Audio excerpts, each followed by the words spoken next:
बांग्लादेश में मोहम्मद यूनुस और खालिदा जिया में खींची तलवार, जानेंगे किस बात पर उलझे दो दिग्गज।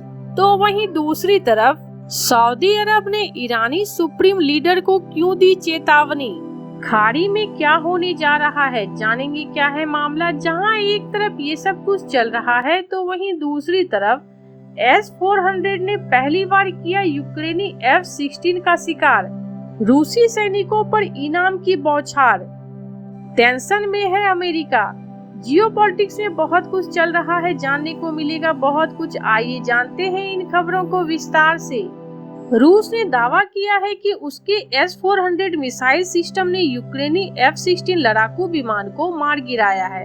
यह पहला मौका है जब S-400 ने F-16 का शिकार किया है।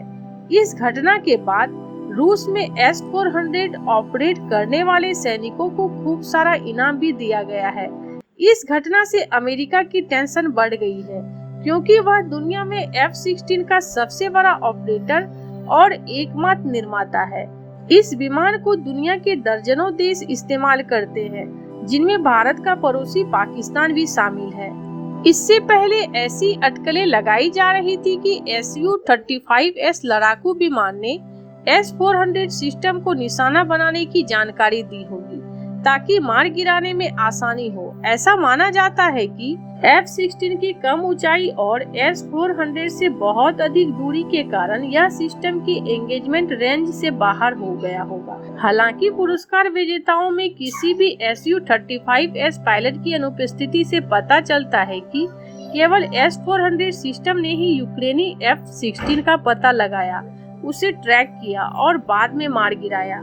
यूक्रेन ने कहा था 16 मई 2025 को लगभग 3:30 में विमान से संपर्क टूट गया। यूक्रेनी लड़ाकू विमान कार्य कर रहा था। विमान में एक आपातकालीन स्थिति पैदा हो गई। पायलट ने विमान को आबादी वाले क्षेत्र से दूर ले जाकर सफलतापूर्वक बाहर निकाल लिया। पायलट को सुरक्षित निकाल लिया गया और घटना की जांच के लिए एक आयोग नियुक्त किया गया। तो वहीं दूसरी तरफ सऊदी अरब के रक्षा मंत्री ने पिछले महीने ईरान के दौरे पर ईरानी अधिकारियों और शीर्ष नेताओं को बहुत कड़ी चेतावनी दी थी। सऊदी रक्षा मंत्री ने ईरान से साफ कह दिया था कि या तो ईरान डोनाल्ड ट्रंप के परमाणु समझौते पर बातचीत के प्रस्ताव को गंभीरता के साथ स्वीकार कर ले, नहीं तो इजराइल के हमले का गंभीर खतरा होगा। सऊदी ने कहा कि ईरान ऐसा करके इजराइल के साथ युद्ध से बच सकता है। खाड़ी देशों में एक बार फिर से अस्थिरता के खतरे को देखते हुए सऊदी अरब के 89 वर्षीय राजा सलमान बिन अब्दुल अजीज ने अपने बेटे और रक्षा मंत्री प्रिंस खालिदा बिन सलमान को तेहरान भेजा था। कुछ रिपोर्ट के मुताबिक सऊदी प्रिंस खालिदा ने ईरान के सर्वोच्च नेता आयतुल्ला अली खामनोई से मुलाकात की थी और उन्हें यह चेतावनी दी थी। खाड़ी के सूत्रों ने यह जानकारी दी है। ये सूत्र 17 अप्रैल को हुई इस बैठक में मौजूद थे। अब तक सऊदी अरब की इस चेतावनी के बारे में किसी को जानकारी नहीं थी। इससे पहले प्रिंस खालिदा अमेरिका में सऊदी अरब के राजदूत भी रह चुके हैं। उन्होंने ईरानी नेताओं को चेतावनी दी कि ट्रंप के अंदर बातचीत को लेकर बहुत कम सब्र है। सऊदी प्रिंस ने कहा कि ट्रंप की टीम चाहती है कि परमाणु डील का फैसला जल्द से जल्द हो जाए। अगर ऐसा नहीं हुआ तो कूटनीति के लिए रास्ता बहुत जल्द ही बंद हो जाएगा। उन्होंने कहा कि इजराइल के हमले का सामना करने के मुकाबले अमेरिका के साथ डील करना बेहतर विकल्प होगा। उन्होंने ये भी कहा कि यह इलाका पहले ही गाजा युद्ध की आग से झुलस रहा है। एक और तनाव को यह झेल नहीं सकता। सऊदी शाही परिवार के किसी सदस्य की करीब 2 दशक बाद यह पहली ईरान यात्रा थी। सुन्नी सऊदी और शिया ईरान दोनों ही लंबे समय से एक दूसरे के दूर विरोधी रहे हैं। हालांकि अब दोनों के रिश्ते में गर्मजोशी आई है।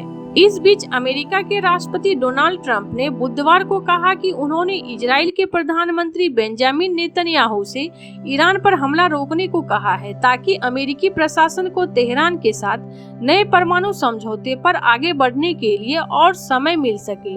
ट्रंप ने कहा, मैंने उनसे कहा कि अभी ऐसा करना अनुचित होगा क्योंकि हम समाधान के बहुत करीब हैं। बुधवार को ट्रंप की यह टिप्पणी ऐसे समय में आई जब संयुक्त राष्ट्र की परमाणु निगरानी संस्था के प्रमुख ने कहा कि ईरान की तेजी से बढ़ते परमाणु कार्यक्रम को लेकर ईरान और अमेरिका के बीच बातचीत पर अभी भी कोई फैसला नहीं हुआ है। जहां एक तरफ ये सब कुछ चल रहा है तो वहीं दूसरी तरफ बांग्लादेश के अंतरिम सरकार के मुख्य सलाहकार मोहम्मद यूनुस और देश के पूर्व प्रधानमंत्री और बीएनपी के अध्यक्ष खालिदा जिया के बीच एक नई तरह से लड़ाई शुरू हो गई है। बांग्लादेश की दो प्रमुख हस्तियों के बीच विवाद इस बात को लेकर है कि देश में चुनाव कब कराए जा सकते हैं। यूनुस ने जोर देकर कहा कि उनकी अंतरिम सरकार सुधारों की शुरुआत करना चाहती है और जून 2026 तक चुनाव कराना चाहती है, जबकि बीएनपी मांग कर रही है कि चुनाव 2025 तक कराया जाए। बांग्लादेश के पूर्व प्रधानमंत्री शेख हसीना की सरकार को हिंसक विरोध प्रदर्शन के कारण गिराए जाने के बाद बांग्लादेश का राजनीतिक परिदृश्य लगातार बदल रहा है। यूनुस को अंतरिम मुख्य सलाहकार के रूप में इस उम्मीद के साथ नियुक्त किया गया था कि अंतरिम सरकार जल्दी चुनाव कराएगी। हालांकि अगस्त में यूनुस को सत्ता में आए 1 साल हो जाएगा, जिससे देश में चुनाव कब होंगे इस बारे में चिंताएं बढ़ गई है। इससे पहले बांग्लादेश के इतिहास में जितनी बार अंतरिम सरकार बनी है, सबने 3 महीने के अंदर ही चुनाव आयोजित किए हैं। हालांकि मोहम्मद यूनुस इस बार सुधारों की आड़ में चुनाव आयोजित करने से बचने की कोशिश कर रहे हैं। इसके बावजूद विपक्षी दल लगातार उन पर दबाव बना रहे हैं। गुरुवार को जिया ने अपनी पार्टी के नेताओं और कार्यकर्ताओं से देश में लोकतंत्र की पुनर्स्थापना के लिए आगे बढ़ने का आह्वान किया और यूनुस के नेतृत्व की आलोचना की। बीएनपी के संस्थापक और दिवंगत राष्ट्रपति जियाउर रहमान को 44 वर्षीय पुण्यतिथि की पूर्व संध्या पर खालिदा ने कहा, उन्होंने लोकतंत्र की स्थापना और संप्रभुता की रक्षा के लिए लड़ाई में दहशत को गले लगाए। उसी लोकतंत्र की निर्बाध यात्रा हर कदम पर बाधाओं का सामना कर रही है। उन्होंने कहा, जिया की पुण्यतिथि पर यह हमारी प्रतिज्ञा है, हम जल्द ही बांग्लादेश में लोकतंत्र की पुनर्स्थापना देखेंगे। इस लक्ष्य को प्राप्त करने के लिए मैं सभी स्तरों पर बीएनपी नेताओं और कार्यकर्ताओं और देश के लोगों से अनुशासित तरीके से आगे बढ़ने का आग्रह करती हूँ। इस महीने की शुरुआत में लंदन से लौटने के बाद यह उनकी पहली सार्वजनिक टिप्पणी थी। वह ब्रिटेन में इलाज करा रही है और अपने बेटे तारिक रहमान के साथ रह रही है, जो पार्टी के कार्यवाहक अध्यक्ष हैं। जिया की यह टिप्पणी बीएनपी के हजारों छात्रों और युवाओं द्वारा दिसंबर में आम चुनाव की मांग को लेकर राजधानी ढाका में आयोजित रैली के एक दिन बाद आई। जिया के बेटे रहमान ने रैली को वर्चुअली संबोधित किया, जहां वे वर्तमान से निर्वासन में रह रहे हैं। जिया के राजनीतिक उत्तराधिकारी ने दिसंबर तक चुनाव कराने के पार्टी के आह्वान को दोहराया। उन्होंने कहा, चुनाव दिसंबर तक होने चाहिए, इसे दिसंबर के भीतर ही होने चाहिए। इस्तीफा देने की धमकी देने के बाद यूनुस ने बीएनपी समेत विभिन्न राजनीतिक दलों के नेताओं के साथ बैठक की। हालांकि बैठक के कुछ दिनों बाद यूनुस जिया की पार्टी का कटाक्ष करते नजर आए। बांग्लादेशी मुख्य सलाहकार ने कहा कि सभी दल नहीं बल्कि एक राजनीतिक दल दिसंबर में चुनाव चाहता है। यूनुस की यह टिप्पणी जापान के निक्केई फोरम के 30वें फ्यूचर ऑफ एशिया सम्मेलन के उद्घाटन समारोह के दौरान आई। टोक्यो की अपनी यात्रा के दौरान बांग्लादेशी मुख्य सलाहकार ने अंतर्राष्ट्रीय स्तर पर देश के राजनेताओं को निशाने पर लिया। यूनुस ने इस बात पर जोर देते हुए कहा कि चुनाव ढाका में सुधारों को लागू होने के बाद ही हो सकते हैं। जोर देकर कहा कि यह राजनेता है जो समय सीमा को लेकर अधीर हो रहे हैं।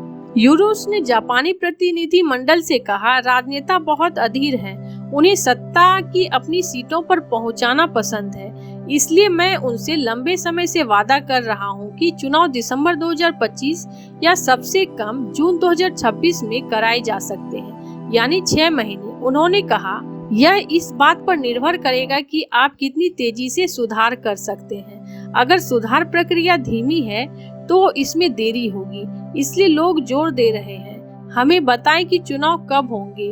कुल मिलाकर बांग्लादेश चुनाव को लेकर जिया की बीएनपी और यूनुस के बीच खींचातान दिन व दिन स्पष्ट होती जा रही है। ऐसे आपको क्या लगता है, इन सब मामलों में आपकी क्या राय है, कमेंट कर जरूर बताएं। जल्द मिलते हैं अगले वीडियो में नई खबर के साथ।